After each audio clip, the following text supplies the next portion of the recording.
The new rules now require parents to strap children into a booster seat if they're younger than 8 or between 40 and 57 inches tall. Lawmakers say they hope the change will save lives. Local 12's Larry Davis is live with what you need to know to keep your child safe. Hi, Larry. Hi, Cammie. Well, booster seats are intended to lift the child up off of the vehicle's seat to improve the fit of the lap and shoulder seat belt. Now, poor placement of these belts without a booster seat could lead to injuries to the stomach or the neck area. Now, no doubt this new law will put a lot of children back in these booster seats. Come on, girls, let's go to the park. With Kentucky's new booster seat law, travel changes for Heather Collig and her 2 daughters. All right, get in your seats and buckle up. I just took them out of them last month at the end of the school year, and we had a talk with them today and said that we had to follow the law and they had to go back in them until they were appropriate height. Blair is 8 years old. Addie is 10, but 48 inches tall. While she meets the age requirement, state troopers suggest that she and others under 57 inches remain in their seats for the sake of safety. Addie isn't thrilled about going back. I just feel like it's so hard, and without the booster seat, it's just like the actual seat and it feels a lot better. But Blair likes the view from the booster.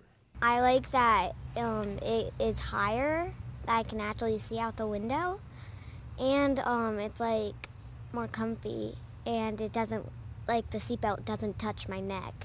Concern over placement of a seatbelt without the booster seat brought on the change in the law. Police say there was concern it rode too high over the child's stomach. If you are involved in a collision, then all the force is going to be transferred across their belly section instead of across their hip bones. The lap portion is supposed to go across your lower torso, across your hip bones to absorb the collision. Some also thought the belt could come too close to the neck. Heather Collig says for her daughters, it's safety first, and the booster seat is the smart choice. With their friends, it socially might not be acceptable, but it doesn't really matter. They're kids. And Cameron, you know, there might be and there will definitely be some uncomfortable moments for children when they may have to be strapped into a booster seat and their friends may not. That might make for some interesting conversation. But the lap portion of the belt is intended to fit around the thigh area or the waist, and the shoulder portion across the sternum of the child. And if your vacation takes you through the Commonwealth of Kentucky this summer, well, you got to brush up on these laws because you have to adhere to these new laws in Kentucky. Live at the Local 12 studios, Larry Davis, Local 12 News. Cammie, back to you. And I know you have some experience with car seats because you have some wonderful grandchildren right now, don't you, Larry? I do, and I'm still, I'm still getting used to this whole thing after so many years of not using them, you know? Well, they're adorable. I've seen the pictures. Larry, thank you so much. Thank you. The new law requires officers to issue citations with a $30 fine, but violators have the option of buying a booster seat instead of paying that fine.